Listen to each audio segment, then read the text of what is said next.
Is Google going to leave Australia entirely? Hello, welcome to Dangerous Policy, a channel aimed at intelligent people wanting to discuss important issues facing life and society. My name is Crispin, and here in Australia, Google has been caught out running a so-called experiment wherein a small proportion of Australian users, apparently around 1%, have been denied access to the news feeds in the Google search results. Instead, what comes up is news that's very old and not current. Now, why would Google be running such an experiment? Well, the Australian government and the leader of the ACCC, the Australian Consumer and Competition Commission, have agreed on new legislation to be put through to the Parliament this week that would force Google and Facebook to enter into financial negotiations with media companies for posting their news in search results, or else actually it will go to arbitration. Now, Google has been bitterly against this and has threatened to withdraw its services for all news sites Australia-wide permanently if this goes through. And in fact, they've made good on that promise in another case in Spain. As of December, the Spanish said that Google had to pay taxes for the media content that it published from other local news sites. And as a consequence, Google removed all news content from Spanish Google.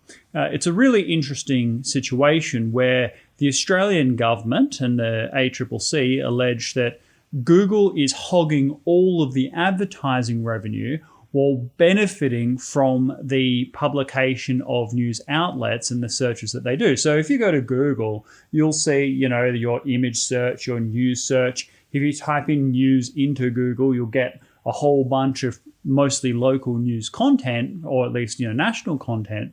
And you'll get that from a variety of news outlets. In Australia's case, you get the Age, the Sydney Morning Herald, News Corp, and so on.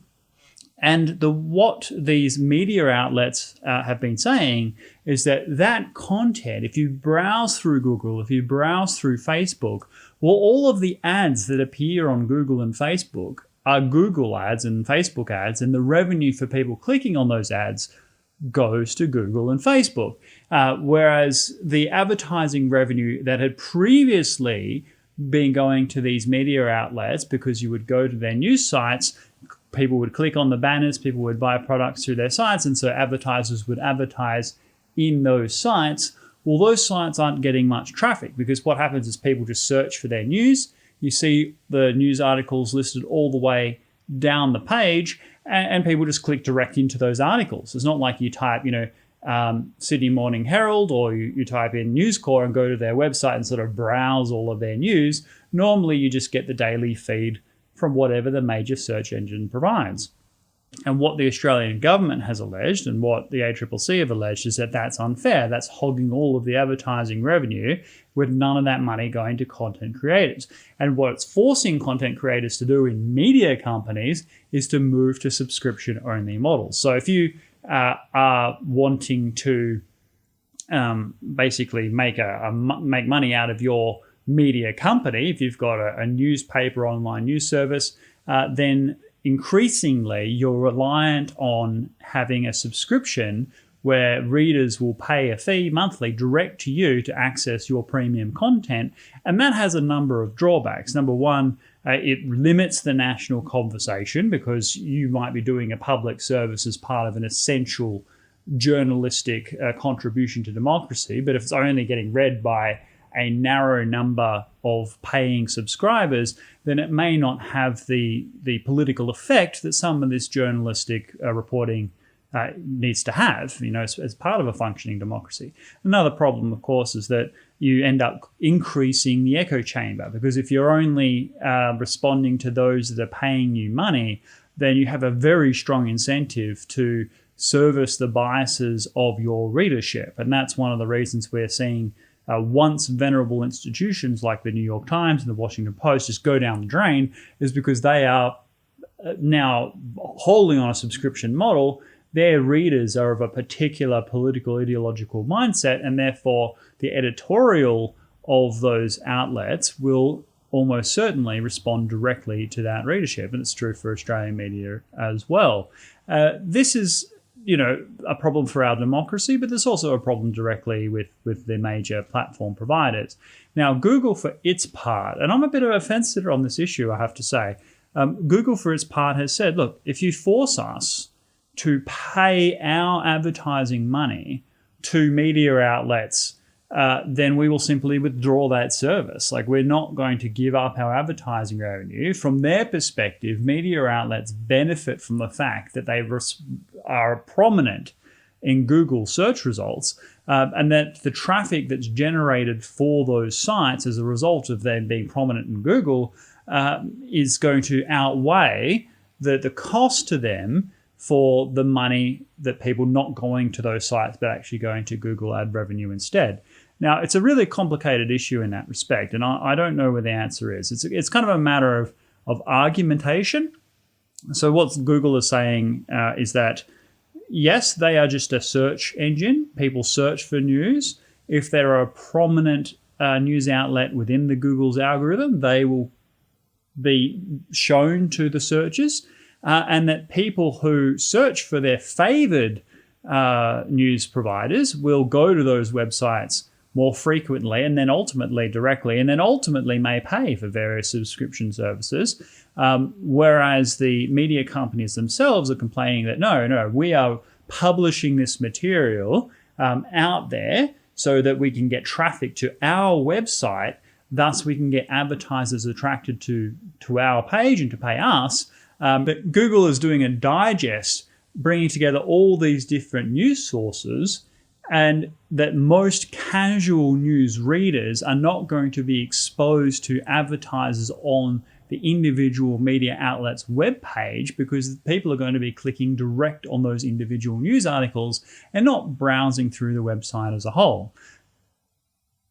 I don't know where I fall on this. I have a very strong sympathy for the media outlets themselves, of course, but I'm not sure that the means by which the Australian government is seeking to rectify what is certainly to a degree an abuse of market power is going to be effective. And I do think that Google is serious about pulling all news from Australia. I think what Google is going to do is make a point and say, look, we don't rely on Australian media news for our advertising revenue. That's our advertising revenue, which we get because people use Google, right?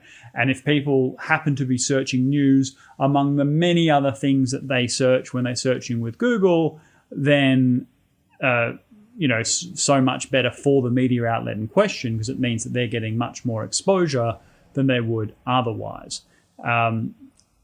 It's an interesting debate. It really is a position. What I can say is that the rest of the world is looking at this very closely, and Australia has a strong history of being a big pilot in public policy that then spreads overseas, and I think that's why Google is responding so bitterly. Certainly, famously, Australia had introduced the plain packaging for cigarettes. That's something that was an absolute world first, and then people saw how effective that was at removing the attractiveness of people taking up smoking, and other countries started debating and adapting that for their own countries. So Google has the same fear that Australia may introduce laws that force a monetary sharing arrangement between themselves and the media outlets whose contents they promote, and as a consequence of that, may lose some of their own advertising share. And the way the rule is supposed to work, as I said, is that they're supposed to enter in a good faith negotiation with the media outlets in question for what they think is a fair split of the media advertising share. And if they do not agree, it'll go to arbitration. But I don't think it will actually go that way. I think Google will seriously withdraw that service rather than enter into that negotiation.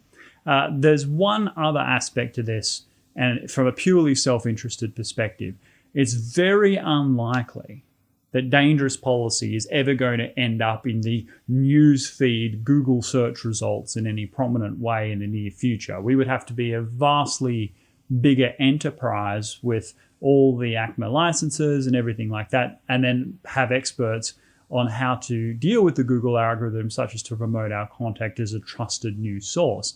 Given that fact, it's possibly unfair for these media outlets that are benefiting enormously from the privilege of Google's algorithm to also take money from Google's ad share that would, maintain their essential monopoly in that space.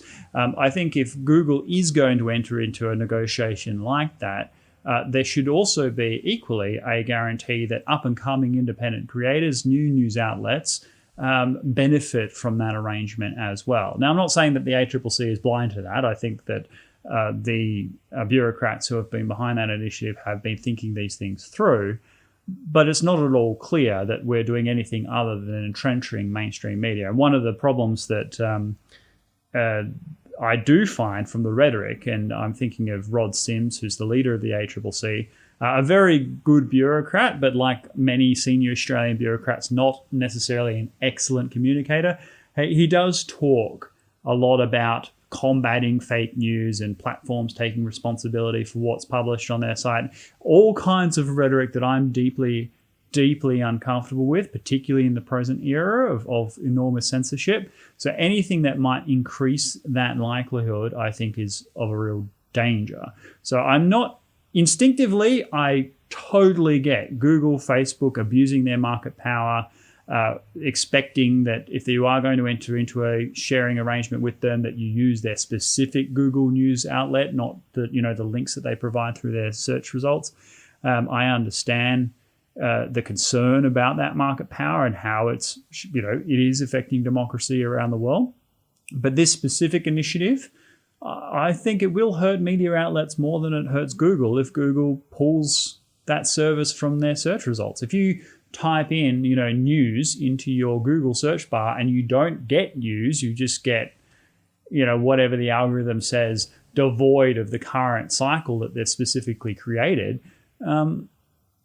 then news outlets won't get much traffic. People will have to go back to searching into their own web addresses to get that information. And maybe that's what will happen. Maybe people will type in, abc.net.au or citymorningherald.com.au or whatever it is, and go to those websites directly and re-engage with their favorite news sources, maybe. Or maybe they'll just consume less news. And if they consume less news, would it actually be a bad thing for the broader Australian public?